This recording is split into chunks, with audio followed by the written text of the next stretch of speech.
Hi అందరికీ. ఈరోజు మనం రాగి రవ్వ దోశ ఎలా చేయాలో చూద్దాం.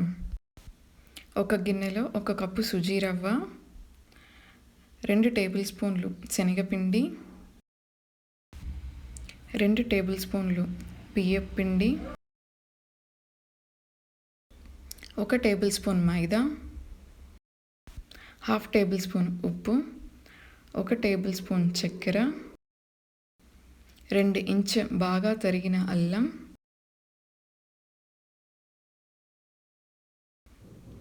4 తరిగిన పచ్చిమిరపకాయలు,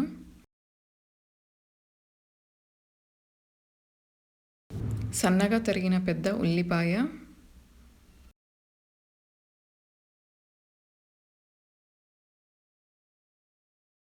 చిటికెడు సోడా, 1 కప్పు రాగి పిండి అన్నీ తీసుకొని నీళ్ళు వేసి బాగా కలుపుకోవాలి. ఈ రవ్వ బాగా నీళ్ళగా కలుపుకోవాలి. అప్పుడే దోశలు బాగా క్రిస్పీగా వస్తాయి. ఇప్పుడు మనం పెన్నం పైన దోశని హై ఫ్లేమ్లో ఉన్నప్పుడే వేసుకోవాలి. దోశ వేసుకున్న తర్వాత మీడియం ఫ్లేమ్ పెట్టుకోవాలి.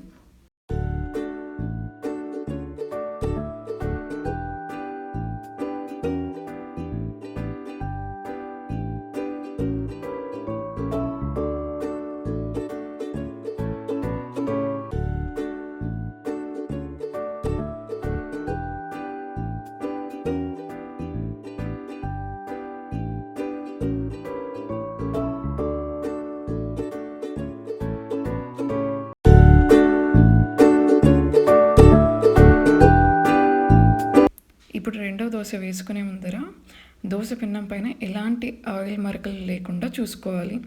అప్పుడే మళ్ళీ మనకు దోశ అనేది బాగా వస్తుంది, లేకుంటే పిన్నంకి అతుక్కపోతుంది. ప్రతిసారి దోశ వేసుకునే ముందర కొంచెం నీళ్ళు వేసుకొని బాగా కలుపుకున్న తర్వాతే దోశ వేసుకోవాలి.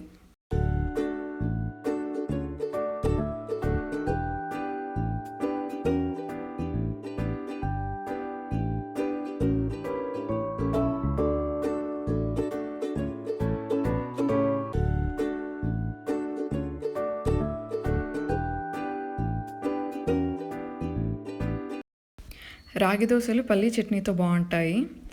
పల్లీ చట్నీ వీడియో లింక్ కింద డిస్క్రిప్షన్లో పెట్టాను, చూడండి.